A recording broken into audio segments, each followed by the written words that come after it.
नमस्कार सर्वांना. या व्हिडिओमध्ये आपण तलाठी भरती 2023च्या 17 ऑगस्टच्या शिफ्ट 3 मधले जनरल नॉलेजचे आपण प्रश्न सोडवणार आहोत. तर पहिला प्रश्न आहे, राजस्थान राज्यात भरती परीक्षेमध्ये अयोग्य माध्यमांचा वापर प्रतिबंधित करण्यासाठी असलेल्या कायद्याचे नाव काय आहे? जो स्पर्धा परीक्षेवरील अयोग्य माध्यमांच्या वापराच्या धोक्याला आळा घालण्यासाठी पारित करण्यात आलेला आहे. तर राजस्थानमध्ये स्पर्धा परीक्षेने गैरव्यवहार मोठ्या प्रमाणावर वाढले होते, तर त्यावर प्रतिबंध करण्यासाठी काही कायदा आणला, त्याचे नाव विचारलेले आहे. आणि याचे योग्य उत्तर आहे राजस्थान सार्वजनिक परीक्षा भरतीमधील अयोग्य माध्यमांना प्रतिबंध करण्यासाठीचे उपाय अधिनियम 2022 पर्याय क्रमांक 1. पुढील प्रश्न आहे, एप्रिल 2022 मध्ये भारतीय तटरक्षक दल ने राष्ट्रीय तेल गळती आपत्ती आकस्मिकता योजना नुसार नेटपोलरेक्स 8 या राष्ट्रीय स्तरावरील 2 दिवसीय प्रदूषण प्रतिसाद सरावाच्या 8व्या आवृत्तीचे आयोजन कुठे केले होते? तर हा सराव मुरगाव येथे आयोजित करण्यात आला. गोव्यामधील एक बंदर आहे येथे हा सराव आयोजित करण्यात आला होता.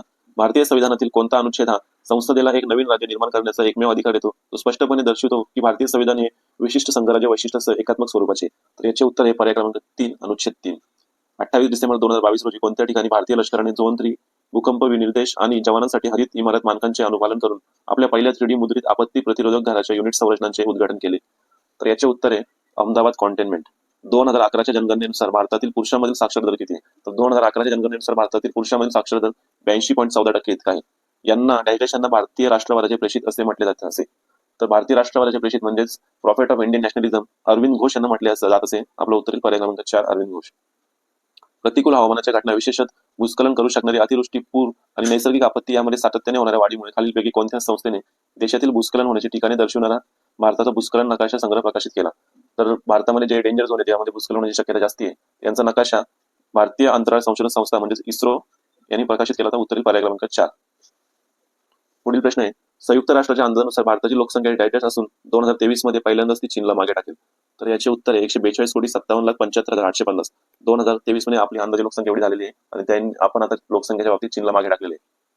नेक्स्ट क्वेश्चन आहे, जीवनचक्र पूर्ण करण्यासाठी जमीन आणि पाण्याच्या संयोगाची आवश्यकता असलेला विशिष्ट वनस्पती गट कोणता आहे?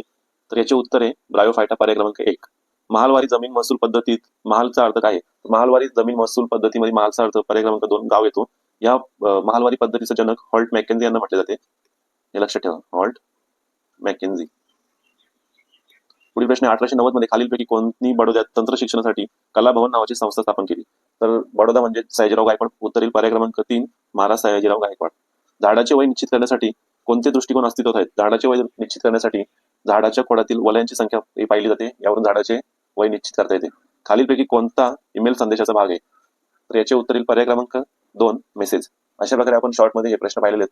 तुम्हाला जर याचं इन डिटेलमध्ये एक्सप्लेनेशन पाहायचं असेल तर आपल्या चॅनलवरती त्याची व्हिडिओ अपलोड करण्यात आलेली आहे, ती तुम्ही पाहू शकता. धन्यवाद.